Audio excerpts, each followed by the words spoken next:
Spec, and welcome to a spoiler discussion or a book talk for REDAWN by Brando Sando. This is book 2.2 in the Skyward Flight series, so if you haven't read up to this point, this is going to be entirely spoilers, so don't watch this video, it will spoil you. I have other Skyward content which I will link in the description, but let's get into my discussion and my thoughts about REDAWN. And those are ultimately, I did enjoy it, but I wanted it to be a little bit better. I'm up and down with my reactions to Brando Sanderson's collaborative work. I really wanted to like the collaborations more, but I end up kind of falling middle of the road with them. I really want to love them, but they end up being around a 3.5 stars for me, and that's what REDAWN was. So when I started this book, initially I was quite confused because I was like, what's going on? Where is Alanik? But I found out, obviously, in the story as it progressed, that we are on her planet REDAWN, which is like a naturistic planet. It's got a lot of trees and everything, which I found pretty cool. And we learn more about her people and her politics, and that there are a faction of people like Alanik who are like unity. They're united with the freedom of thinking, and so they like having choice, and they are ultimately, I think, against the superiority, who have kind of infiltrated the Erdales, which is Alanik's people. They've infiltrated the Erdales' politics, and so they're trying to overtake them and control them and exert power and basically repress all of the Erdales' people. So Alanik doesn't want this to happen to the humans, but it really is going that way with Detritus and all of the characters that we've met previously. And so upon Alanik disappearing from Detritus, she has reappeared because of her psionic abilities. She can teleport. She has reappeared again on her home planet, and she's seeing all of these politics come to a head, and she's really in a rock and a hard place. She's stuck. She really needs help, but she doesn't really have any allies, and so she goes back to Jorgen and FM, who she met previously when she woke up in her hospital bed, and they seemed like they were friendly enough, and so they're trying to garner some kind of alliance against the superiority. And ultimately I like that that was explored in this book, but I don't feel like it was done very seamlessly. It felt a little bit clunky and a lot of top heavy information, because I found that I got into the book in the last third, and the first 2/3 were interesting, but I wasn't particularly invested, and so it felt like there was a big pacing issue for that reason. At least I struggled to connect with it. It may not be for everybody, but I personally really struggled to get into it. Not majorly struggled, but it was just something I noticed, and it took me out of the story a little bit, and it took me a while to get into this. So while I enjoyed it, I didn't love it, and I think that's why, or at least one of the reasons why. There were some cool things about this though. I really love how we got to see more about psionics based on Alanik's perspective, because obviously she has trained as a psionic, and so she is more aware of their capabilities and her abilities. And I like that we saw what the boom slug mind blades were, because they were used by actual psionics in this novella. So it was nice to see that world building develop more. And in addition to that, I liked seeing the space battle as well, where the humans and Jorgen teamed up with Alanik.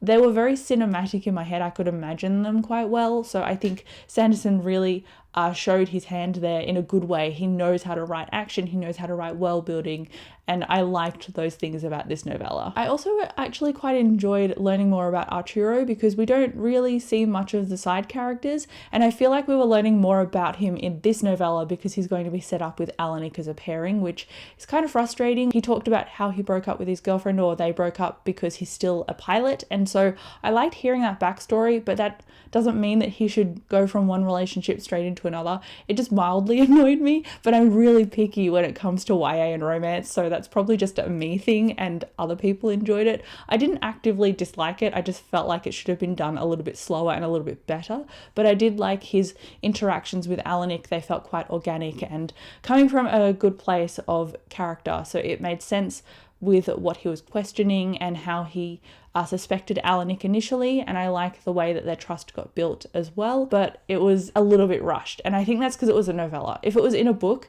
then I'd feel probably quite natural about it. That's what I think my gripe is with this novella in general, or the previous novella as well. I wish they could just be smushed together into an actual book in between Spencer's chapters, so we got a back and forth, because this is a lot of world building and a lot of political stances being set up and disseminated and everything, and now we've got our leaders of Detritus that have all been scattered. So this is quite significant stuff that's happening on Spencer's planet, and people who skip these novellas are just going to go straight into Cytonic without any of this backstory. So I think they should have been put into a book. But anyway, that's just my personal opinion. I did like also that we got to see Cobb in this book siding with the crew that we've followed for the whole book series. So siding with Skyward Flight and going, I don't officially authorize you to go and do these things, wink. So they got to actually go and make an alliance with the Erdale, which was pretty cool. I liked how Jorgen and Alanik work together. I think they're very cooperative, and it's nice to see their respect for each other and their trust grow with each other. That's something about these characters that I quite enjoyed. And I also liked seeing the other side characters too, like Kimmel and stuff. It's nice to see them come back again because I've missed them so much after Starsight that it was nice to see them again. There was also that additional world building, or that additional referencing to the holograph bracelet and the technology that Spencer had that got into the superiority's hands. So now they are the superiority, now they're using that hologram bracelet to convince people of being people that they're not. So I think it was Rinnikeen, who was the politician of the Erdale, who was against the superiority. He had a bracelet on, so it wasn't actually him, and I like the way that that was shown near the end, and then it was replicated again with Cobb because he was acting out of character and it seemed quite odd, but obviously now that makes a lot of sense. So I like that, thank God Hobb and Gran escaped from the explosion at the end, but oh my god, that was such a massive plot twist for Jorgen to have both of his parents on that ship that exploded. I did not expect it to go that dark, and it makes a lot of sense now that the third book is about Jorgen, because I thought Jorgen might have died or will be set up to die, but it makes sense now because his parents have died in that explosion, so he's now been orphaned and has to process that trauma. And there are also no leaders available for detritus, so Jorgen probably has to step up. So that is a lot to be put on his plate. He's also just been given the ambassador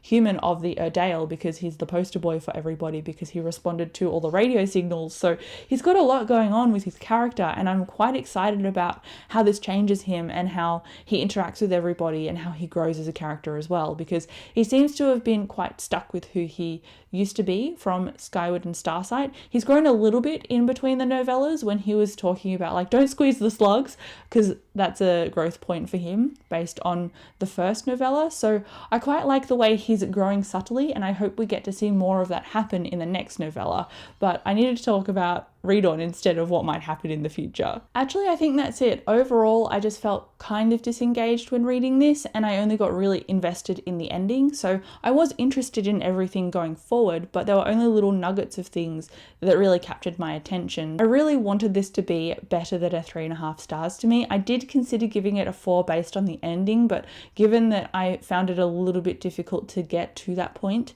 when I was listening to the audiobook, I found that I couldn't conceivably give it 4 stars, so I gave it 3.5. I gave Sunreach 3.5 as well, but I did like this a little bit more than Sunreach because I felt like it did the romance subplot a little bit better and a little bit more subtly rather than pushing these characters together. And I like the way that we got to see FM and Rig in this book as well, so it was enjoyable, and I will continue listening to the next novella on audiobook, but it's not as good as Skyward was to me, and it's not as good as Starsight, so I'm hoping that they only get better. But so concludes my spoiler discussion of REDAWN. I hope you enjoyed it. Let me know what your thoughts are down below. Did you love it? Did you hate it? I would be interested to find out. But thank you again so much for watching this video. I'll come chat to you down below, and I'll see you in my next video. Bye.